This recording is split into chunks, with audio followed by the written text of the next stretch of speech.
Hi guys, hello, नमस्ते, आदाब, सत श्री अकाल। और इसी के साथ ही शुरू करते हैं आज के सेशन को। मैडम उठ गए, अभी 1 घंटे क्लास कौन लेकर आया है? मैडम उठ गए। चलिए आज ना सर्कुलेटरी सिस्टम पढ़ेंगे और सर्कुलेटरी सिस्टम के ऊपर बहुत अच्छे से बात करेंगे। और नो पंचायती, वेरी गुड इवनिंग। सो सर्कुलेटरी सिस्टम की बात करते तो हिंदी में इसे जो है वो हम लोग किस नाम से जानते हैं? तो हिंदी में इसे जो है वो हम लोग जानते हैं किसके नाम से? कुछ तो बोलते हैं यार हिंदी में इसको। हिंदी में क्या बोलते हैं भाई हिंदी में सर्कुलेटरी सिस्टम को? ब्लैक करना था ना। क्या बोलते हैं हिंदी में सर्कुलेटरी सिस्टम को? परिसंचरण तंत्र, है ना। वॉइस चली गई, वीडियो रिफ्रेश कर लेना ना। किस नाम से जानते हैं? परिसंचरण, परिसंचरण तंत्र। अब परिसंचरण तंत्र में हम लोग किसका परिसंचरण देख रहे हैं, किसका सर्कुलेशन देख रहे हैं, ये आप लोग थोड़ा सा यहाँ पर ध्यान रखिएगा। ठीक है, तो इसे हम लोग देख लेते हैं। किसके बारे में बात करें? सर्कुलेटरी सिस्टम के बारे में बात करें। सर्कुलेटरी सिस्टम की अगर हम बात करते हैं तो किसका सर्कुलेशन पढ़ेंगे भाई?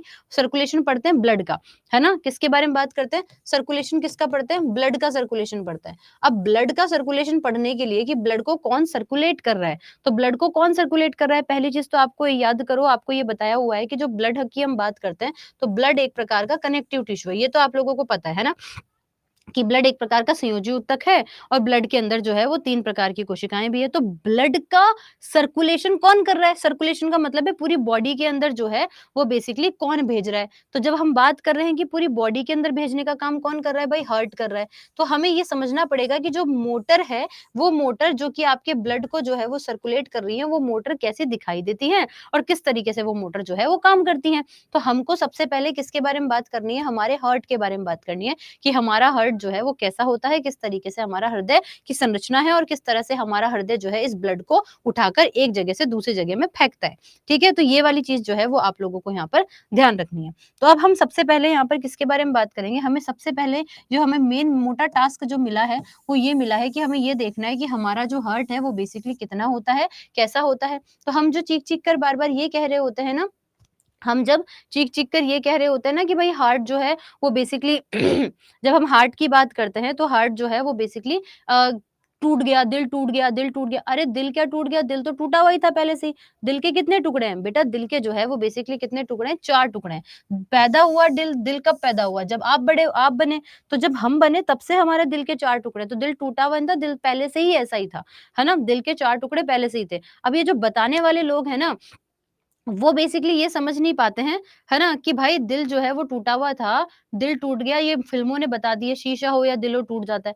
अब अभी पढ़ाया था आप लोगों को थोड़े टाइम पहले कि हमारा हार्ट जो है वो मस्कुलर टिश्यू का बना होता है, मांसपेशीय ऊतक का बना होता है। मांसपेशियाँ तो इलास्टिक होती हैं, मांसपेशियाँ तो आराम से मूवमेंट कर सकती हैं, है ना? तो बेसिकली हम लोग यहाँ पे बात कर रहे हैं कि हार्ट और हार्ट की बराबरी कर दी यार उससे, शीशे से, कोई मज़ाक है? हैं? तो आपका हार्ट जो है वो 4 भागों में पहले से ही डिवाइड है, पहली चीज़ तो आपको ये ध्यान रखना है। आपके हार्ट के 4 पार्ट जो हैं वो कौन-कौन से होते हैं इसके बारे में बात कर लेते हैं।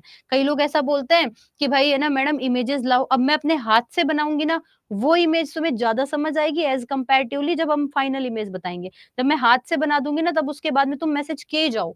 मैं डेली कहती हूँ कि मैं आखिरी के टाइम में तुम्हारे क्वेश्चन्स का आंसर दे दूँगी और मैं देती भी हूँ। तुम करे जाओ, तुम 1 घंटे तक ना मैसेज किए जाओ। मैं नहीं दूँगी आज जवाब। मैं डेली कहती हूँ कि मैं आखिरी के टाइम पे तुम्हारी एक-एक क्वेश्चन को लेती हूँ।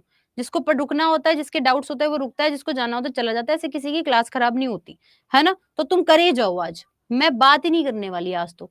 तो फिर हमने यहाँ पर कहा कि आपके हार्ट के भैया 4 पार्ट हैं। यहाँ से शुरू करते हैं, एक जो पार्ट होता है उसे हम लोग किस नाम से जानते हैं? लेफ्ट वाला पार्ट है, तो इसको हम लोग लेफ्ट एट्रियम के नाम से जानते हैं। किसके नाम से जानते हैं? लेफ्ट एट्रियम, या फिर आप इसे लेफ्ट है ना, तो लेफ्ट को क्या कहते हैं? बायाँ, है ना? तो आप इसे बायाँ आलिंद कह सकते हैं।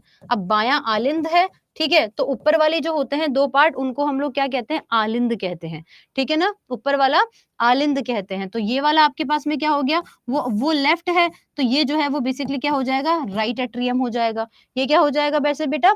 राइट एट्रियम हो जाएगा। तो ये आपका हो गया दायाँ आलिंद, ठीक है? ये चीज़ पहली चीज़ तो आपको ये यहाँ पर समझ लेनी है कि एक तो हो गया बायाँ आलिंद और एक हो गया दायाँ आलिंद। फिर उसके बाद में इस वाले भाग की तरफ चलते तो ये आपका लेफ्ट वेंट्रिकल हो गया। क्या हो गया? लेफ्ट वेंट्रिकल हो गया। लेफ्ट वेंट्रिकल का मतलब होता है निलय, तो ये हो गया आप लोगों का क्या हो गया, ये तो हो गया आपका बायां निलय, और इधर वाला जो है वो बेसिकली क्या हो जाएगा आपका दायां निलय हो जाएगा। ठीक है, तो ये वाली चीज आप लोगों को ध्यान रखनी है। और क्या क्या चीजें आप लोगों को ध्यान रखनी है ना। आपके हार्ट के अंदर जो है तो कॉम्प्लेक्स इतना कि अगर मैं हार्ट पढ़ाने पे आऊं ना तो तुमको हार्ट पढ़ने में कम से कम 1 साल लग जाएगा।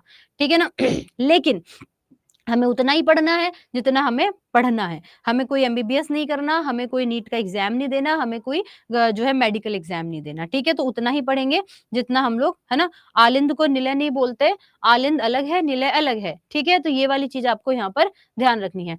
अब इसके बाद में नेक्स्ट चीज की बात करते हैं कि और क्या क्या चीजें हैं ये तुम्हारे लिए अपोजिट हो गया, लेकिन अपने लिए जो है वो किताब में ऐसा ही छपा हुआ होगा ना, किताब तो कुछ ऐसी दिखाई देगी। आप ऐसे खड़े होके क्यों देख रहे हो, आप ऐसे खड़े होके देखो, अब ठीक हो गया। तो अब यहाँ पर हम लोगों ने बोला एक तरफ लेफ्ट हो गया, एक तरफ राइट हो गया। अब हार्ट के अंदर लेफ्ट एट्रियम और लेफ्ट लेफ्ट, अब सुनना। अब एक बार मेरे कहने से अपने सारे तमाम सारे प्रश्नों को रोक दो, चुपचाप बैठ के सिर्फ कॉपी हाथ में रखो, पेन हाथ में रखो और सारी टाइपिंग रोक दो।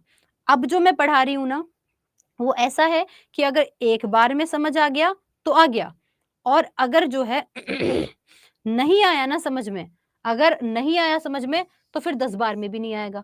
तो पहली बार में ही सोच लो कि पहली बार में ही जो है वो समझ में आ जाए। ठीक है, अब कोई कुछ नहीं लिखेगा। ठीक है, इतना समझ में आ गया। अगर ये अगर ये जो है वो बेसिकली क्या हो गया, अगर जो है ये लेफ्ट वेंट्रिकल हो गया तो ये आप लोगों का कौन सा वेंट्रिकल हो जाएगा, ये आपका राइट वेंट्रिकल हो जाएगा। ठीक है ना, तो ये आप लोगों का राइट वेंट्रिकल यानी कि दायां आलिंद हो गया, ओ निलय हो गया। अब सब रुक जाना, अब कोई कुछ नहीं बोलेगा जब तक मैं नहीं बोलती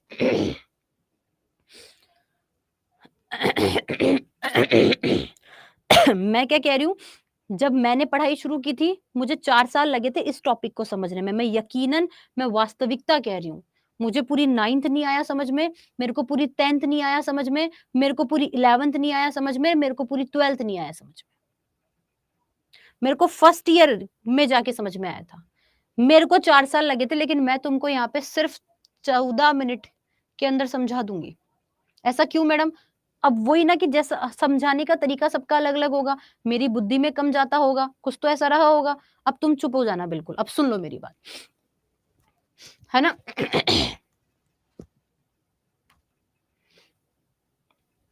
अब सुनो, हमने कहा कि हमारे दिल के 4 टुकड़े थे।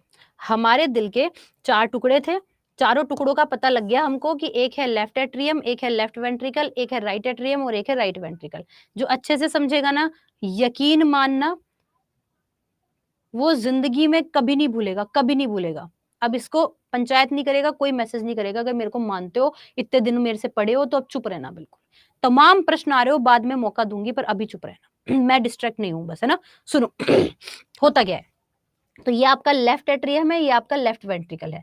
इस लेफ्ट एट्रियम से लेफ्ट वेंट्रिकल में जाने के लिए बीच में एक चैम्बर होता है, एक रास्ता होता है, एक छेद होता है, बस उधर से ही जाएगा, उसके बाद में नहीं जाएगा। ठीक है ना? अब देखना क्या कह रही हैं, ये आपका जो चैम्बर है, यानी कि इधर ये लेफ्ट एट्रियम और लेफ्ट वेंट्रिकल के बीच में जो चैम्बर है ना, इसको हम किस नाम से जानते हैं? इसका भी नाम है, और इसको हम लोग जो है वो किस नाम से जानते हैं? इसको हम लोग बाइकप्सिड वाल्व के नाम से जानते हैं। किसके नाम से? बाइकप्सिड वाल्व, या फिर आप इसे कह सकते हो द्विदलनीय कपाट। ठीक है, एक छेद तो ये है, ठीक है, और राइट एट्रियम और राइट वेंट्रिकल राइट एट्रियम और राइट वेंट्रिकल के बीच में भी एक चैम्बर है, और इसको हम लोग किस नाम से जानते हैं? इसको हम लोग ट्राइकप्सिड वाल्व के नाम से जानते हैं। किसके नाम से जानते हैं? ट्राइकप्सिड वाल्व के नाम से जानते हैं, और इसको हम कह देते हैं त्रिदलनीय कपाट। चलो, अब यहाँ पे समझो कहानी क्या है। आपका जब भी कोई भी ब्लड हो, हमेशा ध्यान रखना, ठीक है ना? नहीं, कोई मजाक नहीं करेंगे, सब चुप हो जाओ अभी। तो अभी हम लोग क्या कह रहे हैं इसे समझना। आपके ब्लड के अंदर, आपके ब्लड 2 चीज़ों में जाता है। एक तो होता है आपके पास में क्या, सुहानी कोई बात नहीं बेटा, अब इसे पढ़ लो। अभी मैं सीरियस होके पढ़ा रही हूँ, बाद में बात करूँगी, पहले पढ़ लो।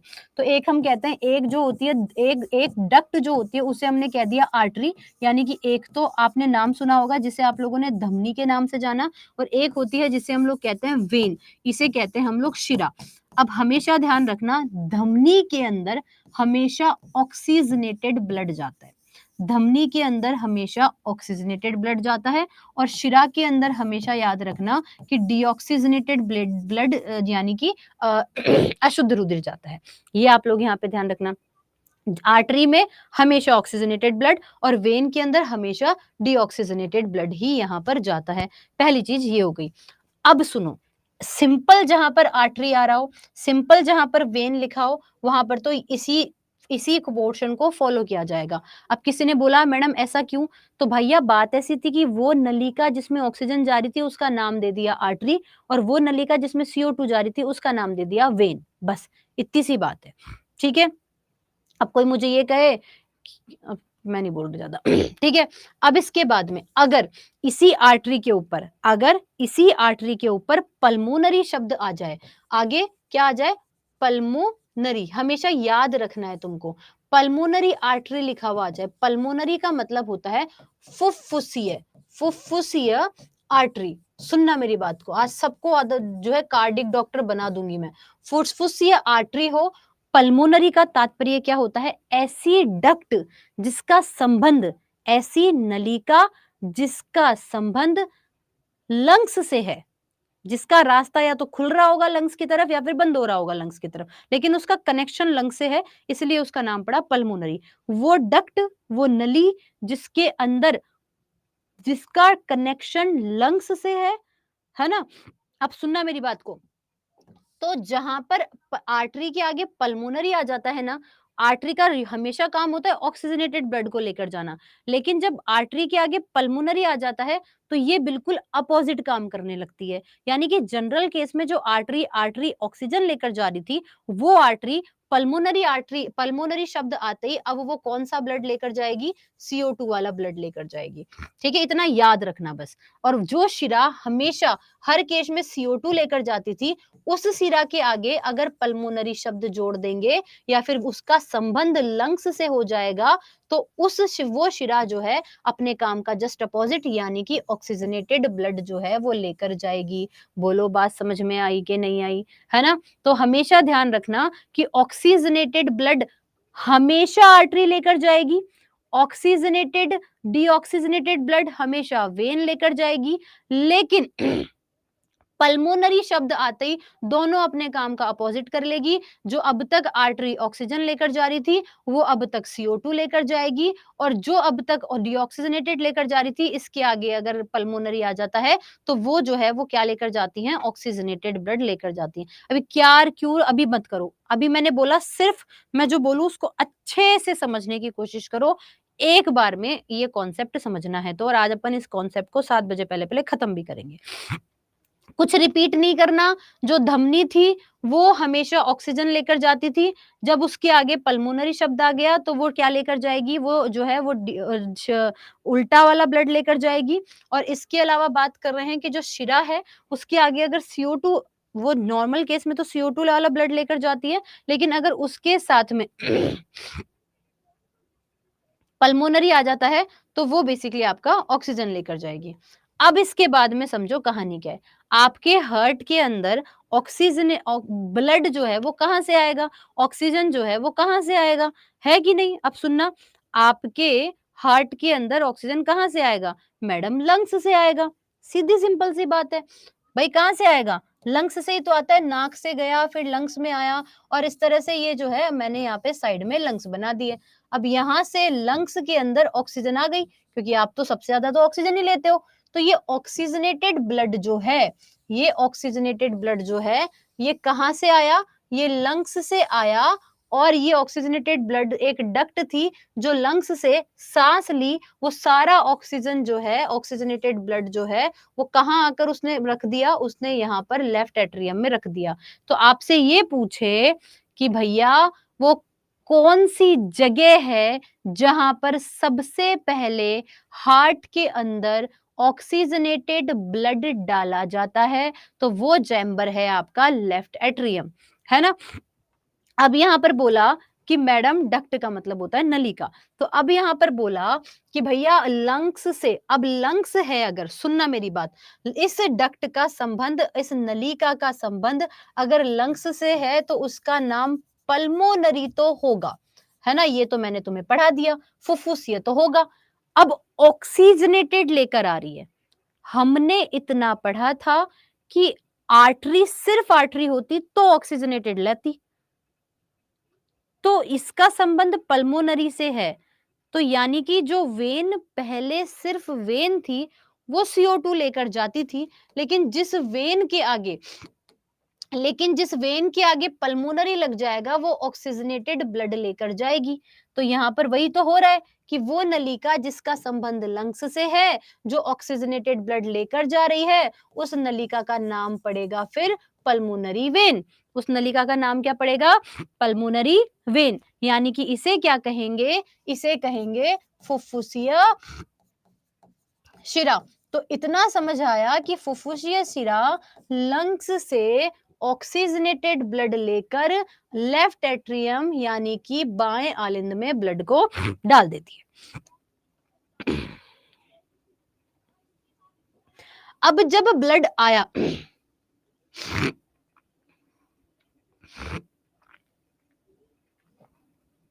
अब जब ब्लड आया तो क्या होता है, इन चैम्बर का काम क्या है कि ये जैसे ही ये पूरा भरेगा नहीं ना, तब तक ये जो चैम्बर आपको यहाँ पर दिखाई दे रहा है, ये चैम्बर बंद कर दिया जाएगा ताकि ये ऑक्सीजनेटेड ब्लड इस चैम्बर के रास्ते इधर ना आ जाए, लेफ्ट वेंट्रिकल में ना आ जाए। तो ये क्या होगा, ये जो है वो चैम्बर बंद हो जाता है। ये चैम्बर बंद हो गया। अब ये चैम्बर बंद हो गया, अगर अभी सिर्फ पढ़ने पर फोकस करो, इधर उधर की बातें बाद में करेंगे, अभी सिर्फ पढ़ने पर फोकस करो कि टाइम क्या था, क्या पढ़ा रहे हो, अभी सिर्फ कानों को, आंखों को, दिमाग को एक जगह रखकर सिर्फ पढ़ने पर फोकस करो। आगे बात करते हैं। अब देखो कोऑपरेट कर लो, मेरे को भी मजा नहीं आ रहा अपने गले को बेवजह ही परेशान करने में, है ना। हो रही है मुझे तकलीफ, नहीं बोल पा रही मैं, इसलिए मैं कल क्लास नहीं ले पाई थी, मेरी आवाज नहीं निकल रही थी।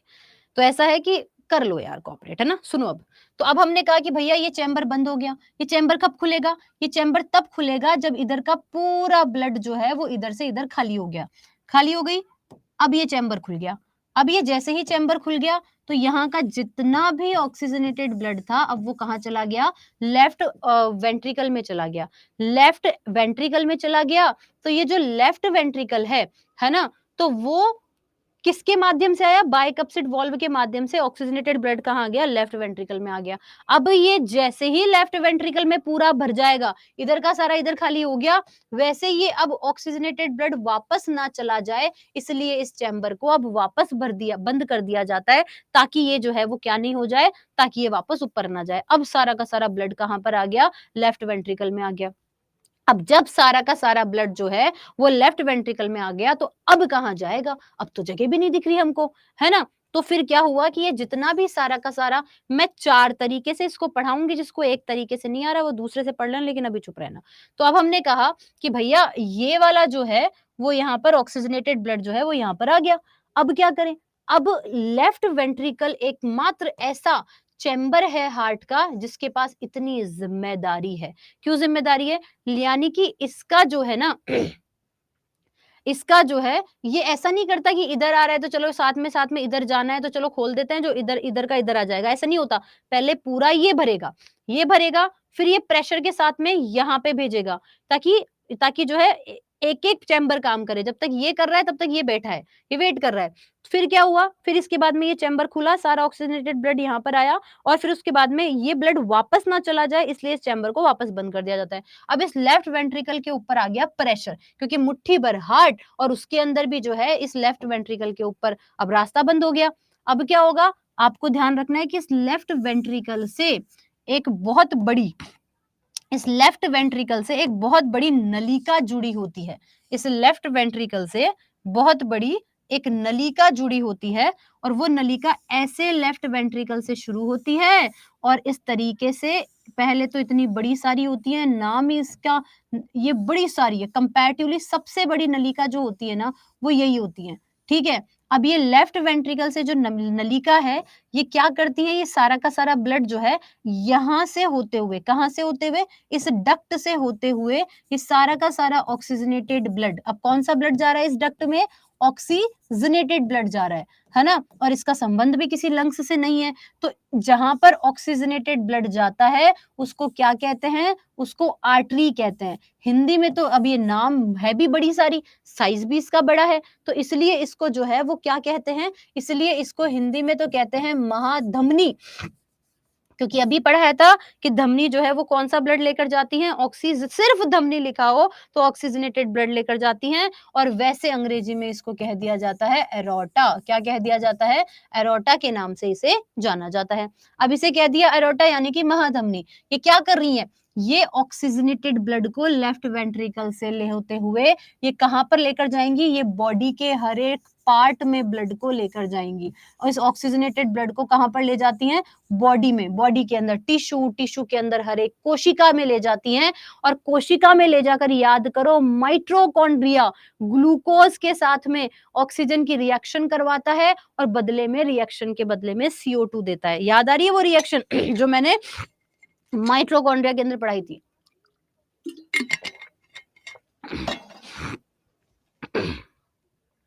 ठीक है, तो कौन सी रिएक्शन होती है, मैं किसी दूसरी स्लाइड में लिख के बता देती हूँ। रिएक्शन में क्या होता है, ये हर एक सेल में गई, सेल के अंदर माइटोकॉन्ड्रिया था, माइटोकॉन्ड्रिया के अंदर खाने के बाद में बैठा हुआ C6H12O6 बैठा था, उसने जैसे ही ऑक्सीजन आया, ये माइटोकॉन्ड्रिया के अंदर जैसे ही ऑक्सीजन आया तो ये आपस में रिएक्शन करते हैं, ये CO2 बनाता है, H2O बनाता है, और ATP वाला कॉन्सेप्ट में पढ़ा चुकी हूँ, ऊर्जा बनाता है। तो अभी क्या बन गया, ये ऑक्सीजन जैसे ही कोई बॉडी की हर एक कोशिका में गया, ये रिएक्शन हुई, और अब ये जो है वो क्या बन चुका है, अब ये CO2 बन चुका है। अब ये ऑक्सीजन क्या बन चुका है, CO2 बन चुका है। अब जैसे ही CO2 बन गया, अब क्या होगा, अब बॉडी की हर एक कोशिका में कौन बैठा है, CO2 बैठा है। अब बॉडी की हर एक कोशिका में कौन बैठा है, CO2 बैठा है। अब ये CO2 क्या करेगा, अब ये CO2 जो है वो बेसिकली ये लाल कलर दिख रहा है क्या, देखना जरा, दिख रहा है ना लाल कलर,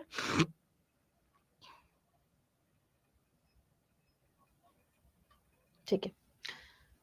अब ये बॉडी की हर एक कोशिका से एक डक्ट आ रही है, जो हर एक कोशिका से इस CO2 वाले ब्लड को लाकर और कहाँ भेज देगी, ये डक्ट जो है वो CO2 वाले ब्लड को लाकर कहाँ भेज देगी, कहाँ भेज देगी, राइट एट्रियम के अंदर भेज देगी। और याद करो वो कौन सी नलिका थी, अभी भी तो कितना बड़ा काम कर रही है, बॉडी की हर एक कोशिका से जो है वो CO2 लेकर आ रही है, जिसका संबंध लंग्स से भी नहीं है, और जिसका संबंध लंग्स से भी नहीं है वो कौन है, वो वेन है, और काम कर रही है महान, तो नाम हो गया महाशिरा। और इंग्लिश में इसे किस नाम से जाना जाता है, इसे कहते हैं वेना कावा। क्या कहते हैं, वेना कावा या फिर महाशिरा। तो इसका काम क्या है, ये बॉडी की हर एक कोशिका से जो है वो क्या लेकर आएगी, डीऑक्सीजनेटेड ब्लड लाकर कहां पर भेज देगी, यहां पर राइट एट्रियम में भेज देगी। अब जब तक राइट एट्रियम के अंदर जब तक राइट एट्रियम के अंदर क्या हो रहा है,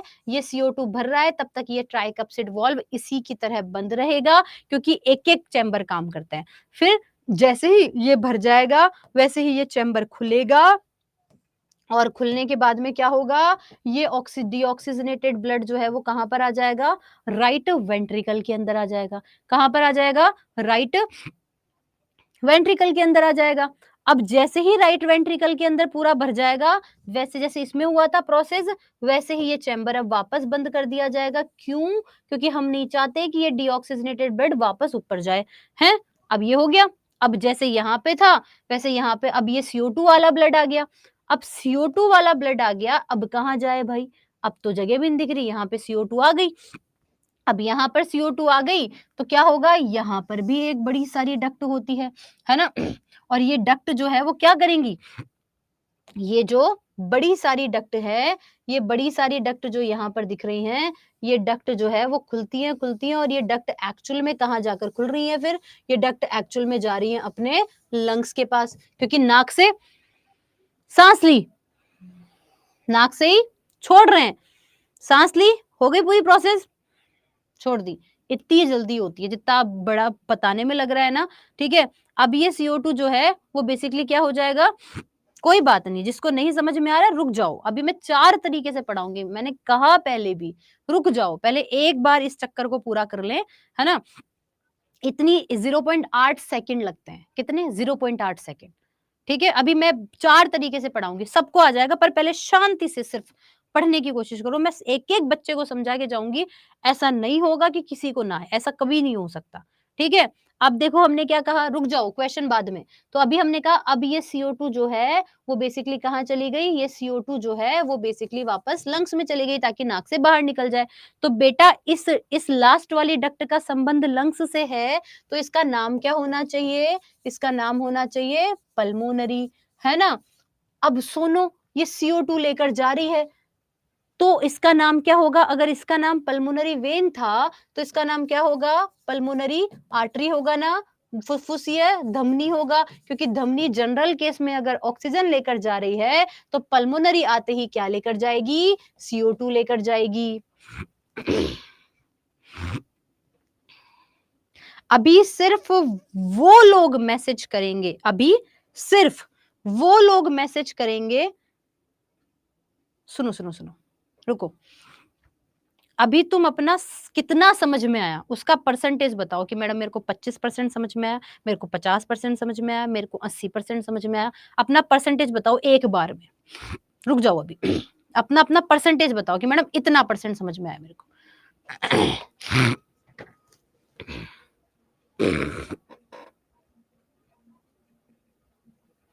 चलो, मतलब 50% वाले ज्यादा लोग हैं।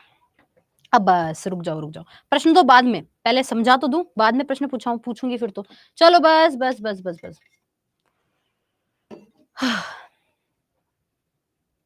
कोई बात नहीं, ओके ओके, बस अब सुनो, अब हम क्या कह रहे हैं। यार देखो, कई लोग कहते हैं मैडम बोर्ड पे पोल लगा लो, ये कर लो वो कर लो, ये फालतू के चोचले लगते हैं मेरे को तो। देखो सच्ची बता दो, ये तो कंपनी करवा रही है। अब मैं पहले तो आधा तो पोल लगाती, फिर यहाँ पे लग तो सकता है यार, इधर इधर खोल के फिर ना। अब मैंने कभी किया नहीं, उसमें टाइम लग जाएगा, इससे बढ़िया अपन ऐसे ही पढ़ लेते हैं। करूंगी इन चीजों के बारे में भी, करूंगी मैं, है ना, सीखूंगी कुछ। चलो अब सुनो, अब एक बार फिर से बात करते हैं, फिर नए तरीके से पढ़ाएंगे। सबसे पहले क्या हुआ, मैं नहीं देख रही हूँ अब तुम्हारे कमेंट। सबसे पहले क्या हुआ, लंग्स। आपको तो ये चीज पहले ध्यान रखनी है कि देखो भैया, अगर जो ऑक्सीजन लेकर जाता है उसका नाम पड़ गया आर्टरी, जो CO2 लेकर जाता है उसका नाम पड़ गया शिरा। आपके शरीर के अंदर, मैं तो इतनी गोरी हूं नहीं, लेकिन जो लोग गोरे होते हैं ना उनके यहाँ पे हरी हरी नसें दिखती हैं। दिख रहा है, मैं तो हूं नहीं तो भाई मेरी तो दिखेगी नहीं। ये हरी हरी नसें फील कर रहे होंगे तुम अपने हाथों में, देख लो, हाथ तो तुम्हारे पास भी है। तो वो जो होती है ना हरी हरी, वो वेन है। मतलब जो अपने अंदर डीऑक्सीजनेटेड ब्लड लेकर जाती है उनको तो हमने वेन कह दिया, जो अपने अंदर ऑक्सीजनेटेड ब्लड लेकर जाएंगे उनको हम लोगों ने धमनी कह दिया। लंग्स का मतलब है फेफड़े। पढ़े लिखे गंवार हो जाते हैं कई बार तो बच्चे। फिर उसके बाद में अगर इसी आर्टरी का संबंध अगर लंग्स यानी कि फेफड़ों से हो गया तो उसका नाम पड़ गया पल्मोनरी आर्टरी। और वो जब आर्टरी के आगे पल्मोनरी शब्द आ जाता है तो इसका काम पलट जाता है, यानी कि जो हमेशा ऑक्सीजन लेकर जा रही थी वो CO2 लेकर जाएगी।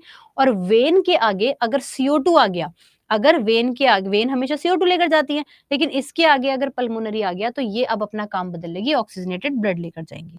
अब कहानी में ये हुआ कि सबसे पहले सांस ली, सांस लेने के बाद में ऑक्सीजन लंग्स में गई यानी फेफड़ों में गई।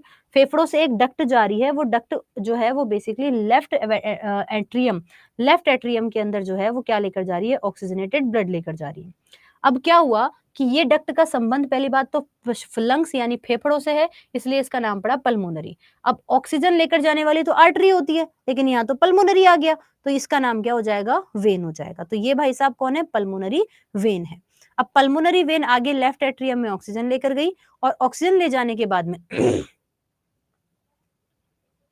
है ना, अब इसके बाद में हमने कहा कि लेफ्ट एट्रियम के बाद में यहाँ पर डक्ट था और यहाँ पे चैम्बर था, चैम्बर खुला, चैम्बर से ऑक्सीजनेटेड ब्लड यहाँ आया, फिर चैम्बर वापस बंद हो गया। फिर लेफ्ट वेंट्रिकल ने बहुत प्रेशर अप्लाई किया और प्रेशर अप्लाई करके सारा का सारा ब्लड जो है इस मोटी डक्ट के अंदर भेज दिया। ये जो मोटी डक्ट है ये काम भी मोटा कर रही है। क्या कर रही है ये मोटी डक्ट, का मतलब यहाँ पर क्या है, ये जो है महाधमनी है। क्यों, क्योंकि इस इतने से हार्ट से निकाल कर पूरे ऑक्सीजनेटेड ब्लड को सर के यहाँ से लेकर पाँव के नाखून तक की टिप तक ऑक्सीजन पहुंचा रही है ये डक्ट। ये आगे डिस्ट्रीब्यूट हो जाती है। ऐसा है कि जैसे किसी नहर से पानी आ रहा है और तुम्हारे घरों तक आ रहा है, तो वो इतनी पतली पाइपलाइन से थोड़ी ना आया था। पहले बड़े-बड़े पाइप लगे थे, फिर बड़े-बड़े पाइप अलग-अलग जगह पर डिस्ट्रीब्यूट होते चले गए, तो वो चेन बनी। वैसे ही ये आर्टरी भी आगे चलकर डिस्ट्रीब्यूट हो जाती है, लेकिन पहले तो इसी साइज़ में निकलती हैं, इतनी बड़ी, है ना? क्योंकि इसको इतना बड़ा काम करना है, तो नाम हो गया इसका महाधमनी। इसको कहते हैं एरोटा। अब ये कहाँ चली गई? पूरे बॉडी के अंदर, वही तुम्हारे घरों के अंदर। जैसे कहाँ से आ रहा है पानी? जैसे मैं राजस्थान से हूँ, तो हमारे यहाँ पे बीसलपुर का पानी जो है वो आता है। अब बीसलपुर का पानी आ रहा है, तो भैया बीसलपुर से पहले हर एक सिटी में आएगा, और सिटी से हर एक टाउन में जाएगा, और हर एक टाउन से हर एक गाँव में जाएगा, है ना? और हर एक गाँव में जाने के बाद में हर एक घरों के अंदर जाएगा, और हर एक मोहल्लों के हर एक घरों के अंदर। तो सोचो वो कितना पाइपलाइन वाला सिस्टम, समझ लो तुम तो, है ना? फिर हम लोगों ने बोला यहाँ पर चलिए, बहुत बढ़िया। मनाली सही है यार, बढ़िया जगह रहती हूँ। तो फिर हमने कहा यहाँ पे बॉडी, बॉडी से चला गया CO2। अब जैसे ही बॉडी के अंदर गया, तो बॉडी के अंदर कोशिका, और कोशिका के अंदर बैठा माइटोकॉन्ड्रिया। माइटोकॉन्ड्रिया में खाते हैं तो ग्लूकोज, और ग्लूकोज के बाद में ये ऑक्सीजन जो है वो बेसिकली क्या होता है? ऑक्सीजन जाती है, रिएक्शन होती है, और रिएक्शन होने के बाद में क्या होगा? रिएक्शन होने के बाद में ये क्या बनाएगा? CO2 बनाएगा, फिर H2O बनाएगा, और फिर उसके बाद में ATP बनाएगा। अब ये जो CO2 यहाँ पर बन गया, ये CO2 को अब मेन टास्क है कि इस CO2 को अब आप बॉडी से बाहर कैसे निकालोगे? तो इस CO2 को बॉडी से बाहर निकालने के लिए पहले हार्ट में लेकर जाया जाता है। जिस रास्ते ऑक्सीजन आई, उसी रास्ते इसको निकालेंगे। तो फिर ये हार्ट में आएगा। अब बॉडी के हर एक ऑर्गन से, बॉडी के हर एक ऑर्गन से ये CO2 जो है वो हार्ट में आ रहा है। तो इसके लिए वही, जैसे पाइपलाइन ऑक्सीजन लाने के लिए पाइपलाइन बिछी थी, वैसे ही CO2 ले जाने के लिए भी सेम पाइपलाइन। पहले छोटे-छोटे पाइप, फिर थोड़ा बड़े, फिर थोड़े बड़े, फिर ठेक। समझ गए ना तुम अब? तो हमने यहाँ पर कहा कि अब ये CO2 को आपको कहाँ लेकर आना है? राइट पार्टर में। तो यहाँ पर ये महान काम करी ये भी, और ये CO2 लेकर आई। CO2 लेने वाला शिरा कहलाता है। महान काम किया महाशिरा हिंदी में, और वेना कावा इंग्लिश में कहते थे। अब मेरे को मत कहना कि मैडम इसको वेना कावा क्यों कहा? भाई इसका नाम यही है। अब तुम ये कह दो मैडम आपका नाम नीरज क्यों है? भाई मेरे मम्मी पापा ने रख दिया था। ठीक है? तुम्हारा नाम, बाकी जो भी तुम्हारे नाम है वो क्यों है? अब इसका नाम वेनाकावा है, क्योंकि इसका नाम वेनाकावा है। ठीक? ज़्यादा दिमाग मत लगाना। अब इसके बाद में फिर इसके बाद में क्या होगा? फिर इसके बाद में यहाँ पर हमारा CO2 आ गया। अब CO2 के बाद में ये राइट एट्रियम, वही चैम्बर खुला, फिर इधर आया, फिर बंद हो गया। फिर यहाँ से एक डक्ट गई, गई। अब इस डक्ट का संबंध लंग्स से है, तो इसका नाम पल्मोनरी पड़ गया। ये भाई साहब जो है वो लेकर तो नॉर्मल केस में ऑक्सीजन जाते थे, लेकिन चूंकि इसका नाम पल्मोनरी, इसके शब्द के आगे पल्मोनरी आ गया, तो ये भाई साहब अब CO2 लेकर जाएंगे। अब बताओ कि कितने परसेंट आया? अभी तो 2 ही टाइप पढ़ा है, अभी तो तीसरा टाइप बाकी है। बताओ कितने परसेंट आया?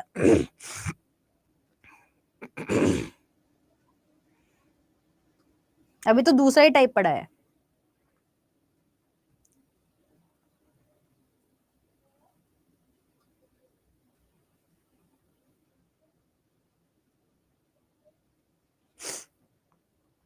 मतलब मुझे कोई भी 50 से कम का नहीं मिला। अब तीसरा टाइप देखो। धमनी मीन्स लिखा है ना यहाँ पे, अरोटा आर्टरी यहाँ लिखा तो है, देखा ही नहीं क्या तुम? ये देखो, ये रहा आर्टरी। अब तीसरा टाइप देखो।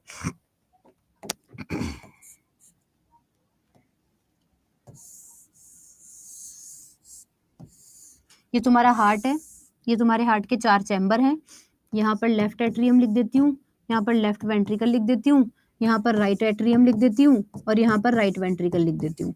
यहाँ पर जो वॉल्व है वो बाइकप्सिड है, और यहाँ पर जो वॉल्व है वो ट्राइकप्सिड है। समझ में आ गई इतनी बात? फिर इसके बाद में हमने कहा कि यहाँ पर आप लोगों का लंग्स है। यहाँ पर क्या है भैया? लंग्स है, और ये वाला पोर्शन जो है वो आपकी बॉडी है। ठीक है? अब समझो। लंग्स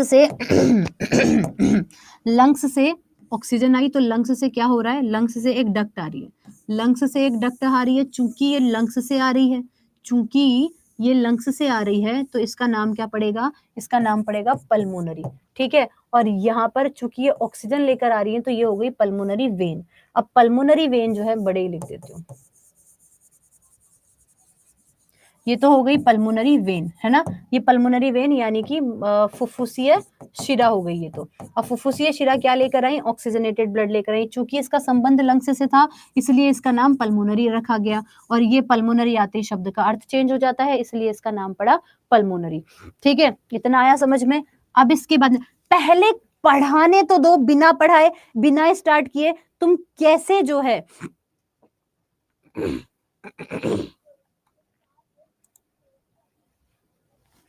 अगर मैं स्ट्रक्चर से समझा दूंगी ना तुम्हें किसी को भी समझ नहीं आएगा, भी रुक जाओ, मेरे को मत ज्ञान दो ना, 9 साल हो गए मेरे को पढ़ाते हुए, मेरे को पता है ना बच्चों को कैसे समझ में आएगा। शुरू नहीं किया उससे पहले मैडम मेरे को तो समझ नहीं आएगा, तुमने चलने से पहले ही कह दिया कि मैं नहीं चल सकता, तो तुम क्या चलोगे फिर। अब देखो क्या हुआ, ये पल्मोनरी वेन हो गया, अब यहाँ पे जो है ऑक्सीजनेटेड ब्लड आ गया, अब जैसे ही ऑक्सीजनेटेड ब्लड आया ये बंद हो जाएगा, फिर ये जब भर गया पूरा तब ये फिर से खुलेगा, और अब ऑक्सीजनेटेड ब्लड कहाँ आ गया, लेफ्ट वेंट्रिकल में आ गया। अब ये आपका जो लेफ्ट वेंट्रिकल है यानी कि आपका जो बायां निलय है, यहाँ से एक डक्ट निकलती है, और ये डक्ट जो है वो सीधी कहाँ पर जाती है, आपकी बॉडी में जाती है। ये डक्ट सीधी कहाँ जाती है, आपकी बॉडी में जाती है। कौन सा ब्लड लेकर जा रही है, ऑक्सीजनेटेड। इसका संबंध लंग्स से है नहीं, तो कोई पल्मोनरी पल्मोनरी आएगा नहीं, इसलिए इसको हम कह देते हैं महाधमनी, यानी कि आपकी आर्टरी। और आर्टरी है तो इसका नाम पड़ गया एरोटा। क्या पड़ गया, एरोटा, इसका नाम पड़ गया। अब बॉडी में जाएगा तो CO2 तो बना के निकलेगा ही। अब बॉडी में गया तो अब क्या बनाकर निकला, अब बॉडी में गया तो CO2 बनाकर निकला। अब CO2 से बनकर ये जो CO2 वाला जो डक्ट है ये कहाँ पे जाएगी, ये आपके जैसे वहां पर लेफ्ट एट्रियम में जा रहा था, वैसे ये कहाँ जाएगी, राइट एट्रियम में जाएगी। अब ये CO2 जा रही है तो CO2 तो वेन लेकर जाती है, तो नाम पड़ गया इसका वेना कावा, और वैसे इसको कह दिया महाशिरा। ठीक है, अब इसके बाद में वही ये चैम्बर में यहाँ पे CO2 आई, ये बंद हुआ, फिर ये वापस बंद हो गया। चलो अब यहाँ आ गई, अब यहाँ से इसका काम क्या होगा, लंग्स तक जाना। तो यहाँ से जो ये जो डक्ट है वो कहाँ जाएगी, अब ये लंग्स में चली जाएगी। ठीक है, अब ये लंग्स में चली गई तो ये वाली जो डक्ट है इसका संबंध किससे है, पल्मोनरी, क्योंकि लंग्स से संबंधित है तो इसको बोला पल्मोनरी। और ये हो गया आपका, वहां पे आर्टरी, वहां पे वेन था तो ये हो गया पल्मोनरी आर्टरी। जो आर्टरी अगर सिर्फ आर्टरी थी तो वो ऑक्सीजनेटेड ब्लड लेकर जा रही थी, इसका अपोजिट जब यहाँ पर पल्मोनरी आ गया तो अब ये CO2 लेकर जा रही है। जो वेन हमेशा CO2 लेकर जाती है, जिसके आगे पल्मोनरी आ गया तो वो ऑक्सीजन लेकर जाएंगी। अब बताओ, अरे भैया साक्षात उपस्थित हूं मैं यहाँ पे। This is your first class and it is amazing. Thank you so much. पढ़ा मैं रही हूँ, हार्ट अस्थमा चल रहा है इधर।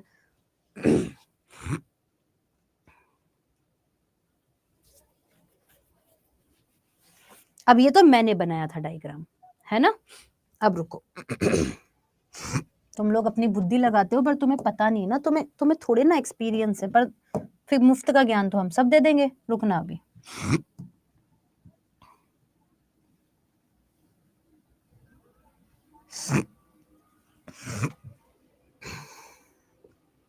लो अब मैं ये खोल के पढ़ाऊं ना तुमको और तुम्हें समझ में आ जाए तो मेरे को बोल देना। अब मैंने जब स्ट्रक्चर समझा दी, अब जब मैंने स्ट्रक्चर समझा दी तो अब तुम कोरिलेट कर सकते हो। क्या बोल रही थी मैं, देखो क्या बोल रही थी मैं, पल्मोनरी वेन से ऑक्सीजनेटेड ब्लड आया, फिर ये ऑक्सीजनेटेड ब्लड आकर लेफ्ट एट्रियम में आया, फिर ये लेफ्ट एट्रियम में आकर यहाँ पर आपका जो बाइकैप्सिड वॉल्व है यहाँ से आता हुआ ये आपके लेफ्ट वेंट्रिकल में आया, फिर ये लेफ्ट वेंट्रिकल से इधर ये रहा, ये आपका एरोटिक वॉल्व यानी अरोटा का जो ओपनिंग चैम्बर है। अब इतना दिमाग नहीं लगाना, अपने को ध्यान रखना, इधर से अरोटा दिख रही है तुमको, ये अरोटा चली गई, बॉडी में चला गया, बॉडी में कब चला गया। अब इसके बाद में वहां से क्या बन के निकलेगा, CO2। अब यहाँ देखो, ऊपर वाला खून सुपीरियर वेना कावा से आ जाएगा और नीचे वाला खून इंफीरियर वेना कावा से आ जाएगा। इधर भी CO2 आ रहा है, CO2 लेने वाला कौन है, इधर CO2 लाने, इधर CO2 लाने वाला कौन है भाई, क्या बोलते हैं, वेना कावा है, महाधमनी है। आया कहाँ पर आया, राइट एट्रियम में आया। कहाँ पर आया, राइट एट्रियम में आ गया CO2। फिर ये ट्राइकप्सिड वॉल्व दिख रहा है, फिर इसके बाद में कहाँ आ गया, ये आपके राइट वेंट्रिकल में आ गया राइट वेंट्रिकल में। फिर ये कहाँ जाएगा, पल्मोनरी आर्टरी में जाएगा और ये निकल गया। अब आएगा समझ में।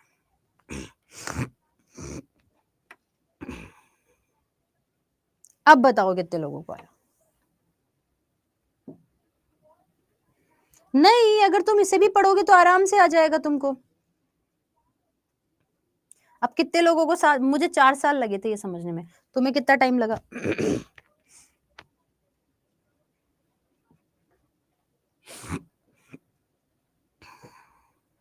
मजा आया? अब याद नहीं, 14 मिनट से तो ज्यादा लग गए, पर ये रटना नहीं पड़ेगा। अब नहीं रटोगे ना? रटोगे क्या? अब मैं तुम्हें दे रही हूँ 5 मिनट का टाइम। आंखें कुछ नहीं है ना, अब मैं तुम्हें दे रही हूँ 5 मिनट का टाइम। अपने कॉपी के अंदर डायग्राम बनाओ, मर्जी तुम्हारी जैसा बनाना है। मैं चाहती हूँ कि ऐसे क्वेश्चन रटे नहीं। अब तुम कहोगे मैडम एक क्वेश्चन के लिए इतनी मेहनत कर रहे हो। बेटा मैटर एक क्वेश्चन नहीं करता यार, मैं तुम्हें समझाती हूँ। मैटर एक क्वेश्चन नहीं करता। मैटर क्या करता है? मैटर करता है, तुम सुनते जाओ कान से और बनाते रहो डायग्राम, है ना? मैटर क्या करता है? मैटर करता है कि मैं जो एग्जाम दे रहा हूँ ना, मेरे को कल को कोई 5 लोग आके ये कह देना कि भाई तू एसएससी या एनटीपीसी या रेलवे या जो भी एग्जाम दे रहा है, ले बता तेरे तेरे सिलेबस में ये टॉपिक है ना, बता इसका रीजन क्या है। तुम अगर एग्जाम पास करने के लिए पढ़ोगे ना, लिखवा के रख लो, तुम जिंदगी में एग्जाम पास नहीं कर सकते कि भैया मेरे को तो इतना ही बता दो कि भाई इतना एग्जाम में आएगा, उतना ही पढ़ूंगा। जिंदगी में नहीं एग्जाम पास कर पाओगे। नॉलेज गेन करने के ब्याह पे पढ़ोगे कि मैं 4 लोगों के सामने खड़ा हूं और कोई बंदा मेरे को आके कोई भी मेरे सिलेबस का कोई टॉपिक पूछ ले और मेरे को नहीं आए तो मुझे शर्म है फिर। समझ रहे हो तुम? अगर ये करते हो तुम, बच्चे कहेंगे मैडम एक मेरे को भी एक ही क्वेश्चन करवाना था, मैं रटवा देती अभी, और तुम रट भी लेते क्योंकि तुमने शुरू से रटा ही है। मैं क्यों नहीं कर रही हूँ? क्योंकि मेरे से पढ़ा हुआ बच्चा ये कह के निकलेगा मैंने नीरज मैडम से साइंस पढ़ी, अब पूछ देख कहां से पूछता है तू। इस मानसिकता को बदल लोगे क्योंकि शुरू से जिंदगी से रटवाया ही गया है हमें, और हमें रटवाया गया इसलिए मुझे 9th में भी नहीं आया, 10th में भी नहीं आया, 11th में भी नहीं आया, 12th में भी नहीं आया। जब मैं फर्स्ट ईयर में खुद से पढ़ाने लगी, जब मैं पढ़ तो रही थी, जब मैं पढ़ाने लगी तब मुझे तब पता था कि भैया मैं नहीं रटवाऊंगी अपने बच्चों को। तो अब तुम्हें समझ में आ गया। Got it? वो पेज मैं दे दूंगी श्रुति, टैग कर दूंगी, यहाँ पे पिन कर दूंगी, चिंता मत करो। अमरिंदर जी किया हुआ है मैंने, ठीक है। चलो डन, बनाया डायग्राम। अब मैं क्वेश्चन पूछ रही हूँ तुमसे, और जिसको नहीं आया ना फिर भी थोड़ा बहुत तुम्हें ऐसा लगे कि अरे अभी मैडम से क्वेश्चन पूछेगी और बच्चे आंसर दे देंगे, मेरे को तो आंसर आ ही नहीं रहे हैं, तो वो टेंशन मत लेना। मैं भी ऐसा ही सोचती थी, एक बार रिवीजन कर लेना तुम्हें आ जाएगा। तो क्वेश्चन पूछ रही हूँ मैं, आंसर बताओ फटाफट से। क्वेश्चन पूछ रही हूँ, बताओ कि हार्ट के कौन से भाग में या कौन सी दिशा में, दो ही डायरेक्शन है या तो लेफ्ट या राइट, तो कौन सी डायरेक्शन में डीऑक्सीजनेटेड ब्लड जाता है? हार्ट के कौन से भाग में डीऑक्सीजनेटेड यानी कि अशुद्ध रुधिर जाता है?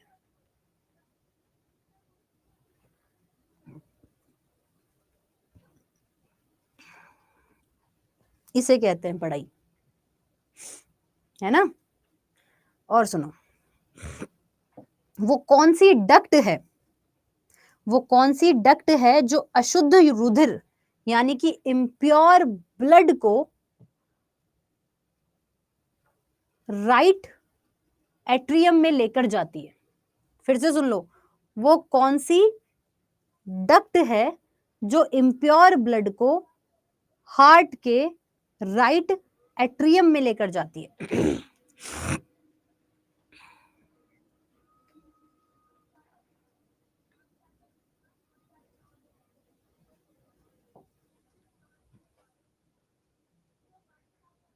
वो कौन सी डक्ट है, सुनो, वो कौन सी डक्ट है जो हार्ट को, जो डीऑक्सीजनेटेड ब्लड को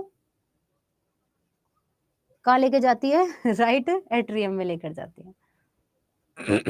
चलो ये तो बोल दिया मैंने, वेना कावा सही है। अब आगे सुनो,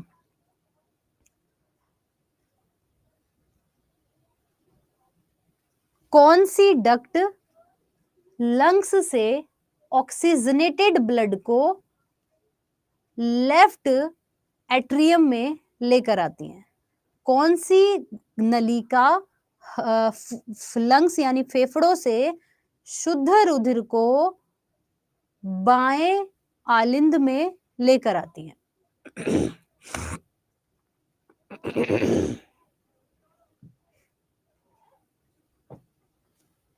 बस हो गए तो तैयार तुम। अब तुम्हें क्या ही जरूरत है। अब फटाफट से एक शॉर्टकट भी बता देती हूँ, फटाक से बताऊंगी, बस आज इतना ही पढ़ाएंगे फिर। देखो, लंग्स से आया ऑक्सीजनेटेड ब्लड, फिर ये जा रहा है लेफ्ट एट्रियम में, फिर ये ऑक्सीजनेटेड ब्लड जा रहा है बाइकप्सिड वाल्व में, फिर बाइकप्सिड वाल्व से जा रहा है ये लेफ्ट वेंट्रिकल में, ऑक्सीजन जा रहा है ना देखो अभी तक, फिर लेफ्ट वेंट्रिकल से ये ऑक्सीजनेटेड ब्लड गया एरोटा के अंदर, एरोटा से ये ऑक्सीजनेटेड ब्लड गया बॉडी के अंदर, और बॉडी के अंदर ऑक्सीजनेटेड ब्लड गया सेल के अंदर यानी कोशिका के अंदर। कोशिका से अब जब बाहर निकला तो CO2 निकला। अब ये CO2 कहाँ जा रहा है?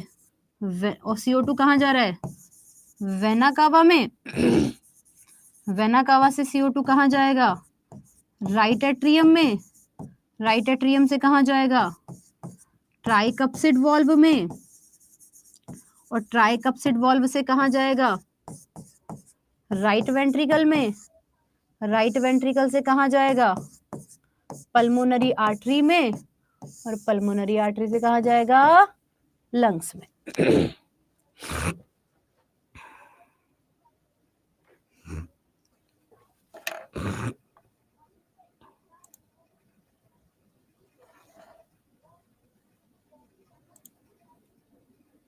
Very good Akash, very good very good very good.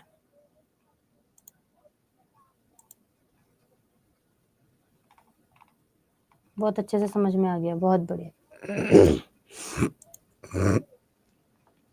चलो जी चलो, आ गया मजा। अब जिसको डाउट है वो पूछ लो, और जिसको डाउट नहीं है वो चुप रहना थोड़ी देर।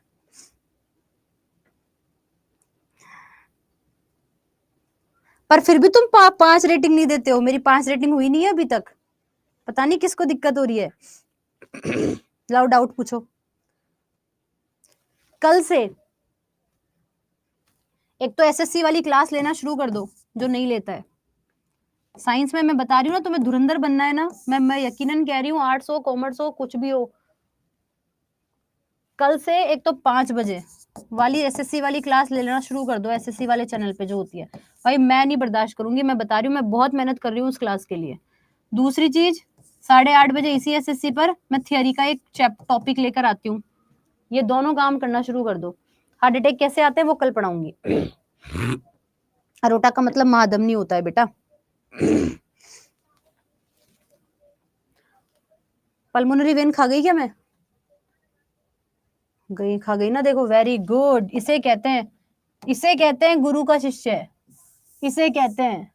अब इसी चीज में मजा आता है गुरु को, कि भाई पढ़ाने के बाद भी बच्चे को गुरु में गलती निकाल देना। यही तो मजे वाली बात है कि आज बच्चों ने साबित कर दिया कि मैडम सही में हम आप ही के बच्चे। बढ़िया मजा आता है। अमित कोई बात नहीं, एक बार वापस देखना, बाकी मैं समझा दूंगी। देखो पल्मोनरी वेन खा गई थी ना। डिसिस्टोल डायस्टोल वाला टॉपिक ही कल पढ़ाएंगे पारुल, तब पूछना। इसी SSC पे ही होगी।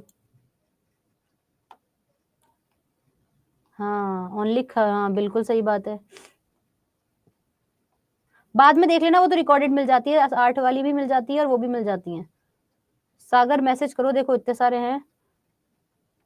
यही पढ़ना पड़ता है पैरामेडिकल के लिए भी। बहुत बढ़िया मैम, अब लगता है साइंस का किंग बनना है। Very good. लाओ लाओ डाउट पूछो फटाफट से, फिर चलेंगे।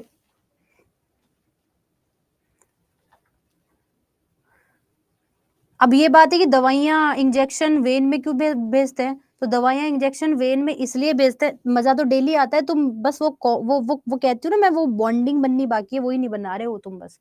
तो वो इसलिए भेजते हैं क्योंकि दवाई जो है वो इसके माध्यम से पहले, क्योंकि इसका रास्ता सीधा कहाँ जा रहा है, इसका रास्ता सीधा जा रहा है हार्ट में, इसका रास्ता सीधा कहाँ जा रहा है, ये यहाँ पे अगर दवाई डाली तो ये सबसे पहले कहाँ जाएगा, हार्ट में जाएगा, और हार्ट में जाके फिर बॉडी जो है वो ब्लड दवाई बॉडी को मिल जाएगी, फिर बॉडी में पूरी अच्छे से जो है डिस्ट्रीब्यूट हो जाएगी।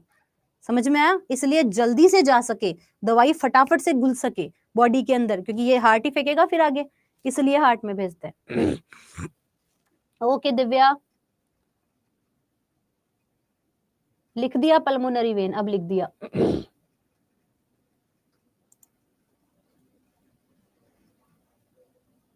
चलो जी चलो, आ गया, चलें अब। स्टैंड की बात कल करेंगे, छल्लों की बात कल करेंगे। ओके, अगर रेटिंग खराब दी तो देख लेना।